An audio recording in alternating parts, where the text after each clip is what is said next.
जय हिंद प्यारे बच्चों, फिर से एक नए वीडियो में आपका स्वागत है। देखिए प्यारे बच्चों, आज की इस वीडियो में हम लोग परंपरा का मूल्यांकन, इससे रिलेटेड जितने भी आपके मैट्रिक बोर्ड परीक्षा में, फाइनल मैट्रिक बोर्ड परीक्षा में ऑब्जेक्टिव प्रश्न पूछे गए हैं, सभी को इस वीडियो में हम लोग देखने वाले हैं। और सारे ही बहुत ही महत्वपूर्ण ऑब्जेक्टिव प्रश्न है प्यारे बच्चों। आपके मैट्रिक परीक्षा 2025 में सारे ही प्रश्न छपने वाले हैं, तो वीडियो काफी कमाल का होने वाला है। क्या करना है आपको, वीडियो को पूरा अंत तक जरूर देखना है, आपको मजा आने वाला है। चलिए हम लोग शुरू करते हैं सबसे पहले प्रश्न की ओर। पहला प्रश्न है बच्चों, बड़े किस लेखक की रचना है? बच्चों, बड़े भाई जो है किस लेखक की रचना है? यह प्रश्न जो है 2023 में पूछा जा चुका है, तो याद रखिएगा सही आंसर क्या हो जाएगा, रामविलास शर्मा जी का। ऑप्शन सी यहां बिल्कुल सही है, याद रखना है। चलिए चलते हैं अगले प्रश्न की ओर।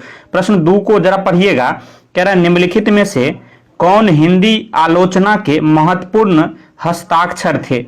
कौन जो है हिंदी आलोचना के महत्वपूर्ण हस्ताक्षर थे? पर बच्चों, इस प्रश्न को देखा जाए तो 2022 में और 2023 में फाइनल बोर्ड परीक्षा में दो बार पूछा जा चुका है, तो ये प्रश्न भी काफी महत्वपूर्ण है। तो याद रखना आपको, सही आंसर इसका भी रामविलास शर्मा जी हो जाएगा। क्या हो जाएगा? ऑप्शन डी, रामविलास शर्मा जी, याद रखिएगा। प्रश्न 3 को पढ़िएगा। कौन मनुष्य के संपूर्ण जीवन से संबंध है? संबंध कौन जो है मनुष्य के संपूर्ण जीवन से है? पर बच्चों याद रखिएगा, ये जो है 2023 में ये प्रश्न भी पूछा जा चुका है। कौन संबंध है? पर बच्चों याद रखना है, सही आंसर इसका क्या हो जाएगा, साहित्य। साहित्य जो इसका बिल्कुल सही आंसर हो जाएगा, ऑप्शन बी, याद रखना आपको। प्रश्न 4 को जरा पढ़िएगा।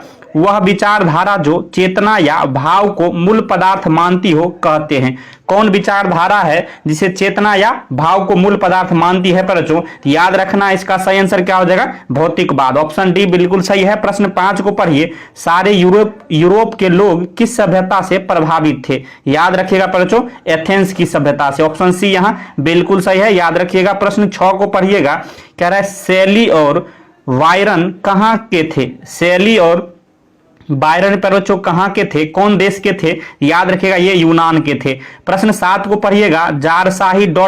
में थी, मतलब कहने का मतलब हुआ जारशाही जो है किस देश में थी? पर बच्चों याद रखिएगा, ये प्रश्न काफी महत्वपूर्ण है, क्योंकि 2019 में और 2020 में दो बार पूछा जा चुका है। तो याद रखिएगा, सोवियत रूस का जो है जारशाही सोवियत रूस में था। ऑप्शन बी यहां बिल्कुल सही हो जाएगा, याद रखिएगा, काफी महत्वपूर्ण प्रश्न है। प्रश्न 8 को पढ़िएगा। रूस की क्रांति कब हुई? याद रखिएगा, रूस की क्रांति जो है 1917 ईस्वी में हुई थी। प्रश्न 9 को पढ़िएगा। व्यास जी और वाल्मीकि जी की रचना है क्रमशः, मतलब व्यास जी और वाल्मीकि जी द्वारा जो है कौन सी लिखा गया है? पर बच्चों ऑप्शन ए है गीता रहस्य, ऑप्शन बी है उपनिषद महाभारत, ऑप्शन सी है रामायण महाभारत, ऑप्शन डी है महाभारत रामायण। तो याद रखिएगा, गीता और रामायण जो है इसका बिल्कुल सही आंसर हो जाएगा। व्यास जी के द्वारा जो है गीता लिखा गया है और वाल्मीकि जी के द्वारा रामायण। ऑप्शन ए यहां बिल्कुल सही है, याद रखिएगा।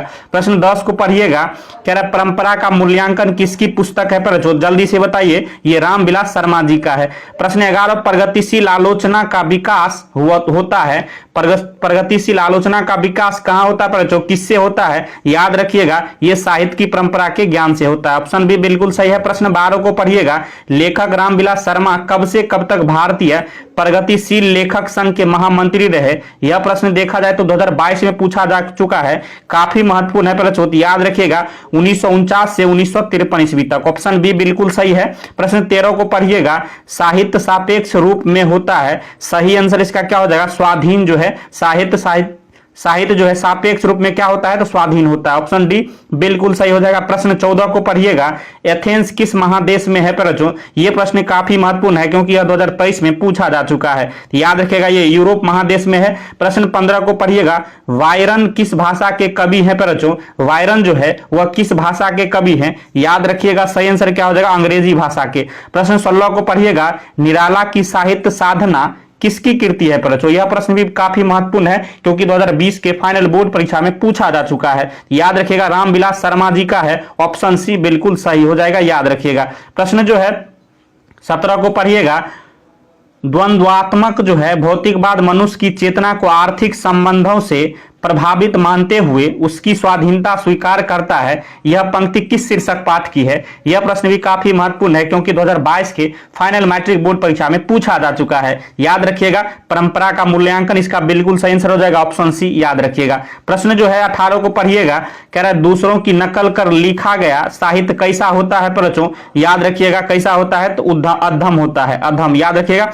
प्रश्न 19 को पढ़िएगा, रफाल, लियोनार्डो दा विंडी और एंजेलो किसकी देन है बच्चों? तो याद रखिएगा, ये सभी जो है इटली की देन है। ये सभी जो है इटली के हैं बच्चों, इसलिए इटली की देन हो जाएगा।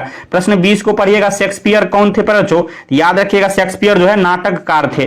प्रश्न 21 को पढ़िएगा, निराला की साहित्य साधना कितने खंडों में रचित की गई है बच्चों? याद रखिएगा, ये जो है 3 खंडों में रचित की गई है। चलिए चलते हैं अगले प्रश्न की ओर।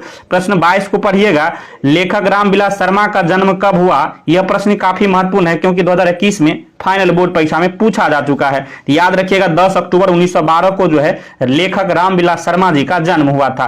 प्रश्न 23 को पढ़िएगा, लेखक रामविलास शर्मा का जन्म कहां हुआ था? यह प्रश्न भी काफी महत्वपूर्ण है क्योंकि 2019 में यह प्रश्न भी पूछा जा चुका है। तो याद रखिएगा, उच्चगांव सानी में हुआ था। कहां हुआ था बच्चों? उच्चगांव सानी, ऑप्शन सी बिल्कुल सही हो जाएगा।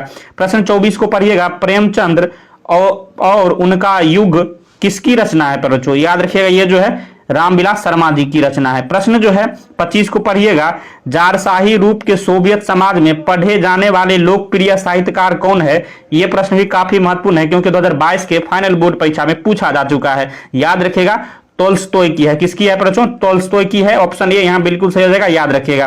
प्रश्न 26 को पढ़िएगा, सामाजिक विकास क्रम में सामंती सभ्यता की अपेक्षा किस सभ्यता को अधिक प्रगतिशील कहा जा सकता है? यह प्रश्न भी 2022 में पूछा जा चुका है, तो काफी महत्वपूर्ण है। याद रखिएगा, पूंजीवादी सभ्यता, ऑप्शन सी इसका बिल्कुल सही आंसर हो जाएगा।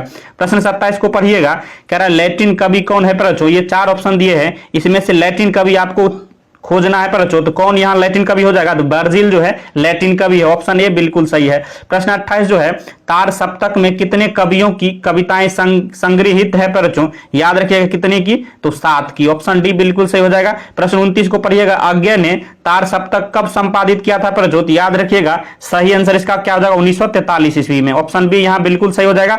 प्रश्न 30 को पढ़िएगा, रामविलास शर्मा को किस कृति के लिए साहित्य अकादमी पुरस्कार प्राप्त हुआ था? यह प्रश्न काफी महत्वपूर्ण है, मोस्ट भिविया है बच्चों, क्योंकि 2018 और 2024 दो बार पूछा जा चुका है। याद रखना, इसका सही आंसर क्या हो जाएगा? निराला की साहित्य साधना। ऑप्शन सी बिल्कुल सही है। प्रश्न 31 को पढ़िएगा, मनुष्य और परिस्थिति का संबंध है, किससे संबंध है बच्चों? ये प्रश्न भी 2022 में पूछा जा चुका है, तो काफी महत्वपूर्ण है। याद रखिएगा, द्वंद्वात्मक से है। ऑप्शन डी यहाँ बिल्कुल सही हो जाएगा। मनुष्य और परिस्थिति का संबंध किससे है? द्वंद्वात्मक से है। प्रश्न 32 को पढ़िएगा, भारतेंदु हरिश्चंद्र किसकी रचना है बच्चों? याद रखिएगा, इस सही आंसर क्या हो जाएगा? डॉक्टर रामविलास शर्मा जी का है। प्रश्न 33, रामविलास शर्मा जी की मृत्यु कब और कहां हुई बच्चों? तो याद रखिएगा, इनकी मृत्यु जो है 2000 ईस्वी में और दिल्ली में हो गई थी। प्रश्न जो है 34 को पढ़िएगा, साहित्य की परंपरा का पूर्ण ज्ञान किस व्यवस्था में संभव है बच्चों? यह प्रश्न भी काफी महत्वपूर्ण है क्योंकि 2018 के फाइनल बोर्ड परीक्षा में पूछा जा चुका है। याद रखिएगा, समाजवादी व्यवस्था इसका बिल्कुल सही आंसर हो जाएगा। साहित्य की परंपरा का पूर्ण ज्ञान जो है आपको समाजवादी व्यवस्था में संभव है। प्रश्न 35 को जरा पढ़िएगा, क्या कह रहा है बच्चों कि परंपरा का ज्ञान किनके लिए आवश्यक है बच्चों? ये प्रश्न भी काफी महत्वपूर्ण है क्योंकि 2020 में पूछा जा चुका है। याद रखिएगा, सही आंसर इसका क्या हो जाएगा? जो लकीर के पत्रकार, जो लकीर के फकीर न होकर क्रांतिकारी साहित्य की रचना करे, यह जो है आवश्यक है परंपरा का ज्ञान के लिए। ऑप्शन सी यहाँ बिल्कुल सही हो जाएगा। प्रश्न जो है 36 को पढ़िएगा, क्या कह रहा है बच्चों कि भारतीय की राष्ट्रीय क्षमता का पूर्ण विकास किस व्यवस्था में संभव है? किस व्यवस्था में संभव है? यह प्रश्न भी 2019 में पूछा जा चुका है, तो काफी महत्वपूर्ण है। तो याद रखिएगा, समाजवादी व्यवस्था में। प्रश्न 37 को पढ़िएगा, लेखक रामविलास शर्मा के गांव का क्या नाम है बच्चों? याद रखिएगा, यह प्रश्न भी 2021 में पूछा जा चुका है, तो काफी महत्वपूर्ण है। तो उच्चगांव सानी जो है इसका बिल्कुल सही आंसर हो जाएगा। ऑप्शन बी याद रखिएगा। प्रश्न 38 को पढ़िएगा, भौतिकवाद का अर्थ जो है भाग्यवाद नहीं है, किस निबंध की पंक्ति है बच्चों? यह प्रश्न भी काफी महत्वपूर्ण है क्योंकि 2021 में यह प्रश्न पूछा जा चुका है। तो याद रखिएगा, सही आंसर क्या हो जाएगा? परंपरा का मूल्यांकन, इसका बिल्कुल सही आंसर हो जाएगा। ऑप्शन बी याद रखिएगा। प्रश्न 39, परंपरा का मूल्यांकन शीर्षक पाठ साहित्य की कौन विद्या है बच्चों? यह प्रश्न भी काफी महत्वपूर्ण है क्योंकि 2021 में पूछा जा चुका है। याद रखिएगा, यह निबंध है। ऑप्शन बी यहाँ बिल्कुल सही हो जाएगा। तो देखिए बच्चों, इस तरह से हमने जो है परंपरा का मूल्यांकन से जितने भी आपके बोर्ड परीक्षा में अभी तक प्रश्न पूछे गए हैं सभी को इस वीडियो में हमने आपको बता दिया है। वीडियो अगर आपको पसंद आया हो तो लाइक करिएगा, और चाह रहे हैं इस तरह का वीडियो आपके पास आता रहे तो इस चैनल को जरूर सब्सक्राइब कर लीजिए, क्योंकि इस तरह का महत्वपूर्ण वीडियो हम बनाते रहते हैं। वीडियो देखने के लिए धन्यवाद, मिलते हैं नेक्स्ट वीडियो में, तब तक के लिए जय हिंद जय भारत।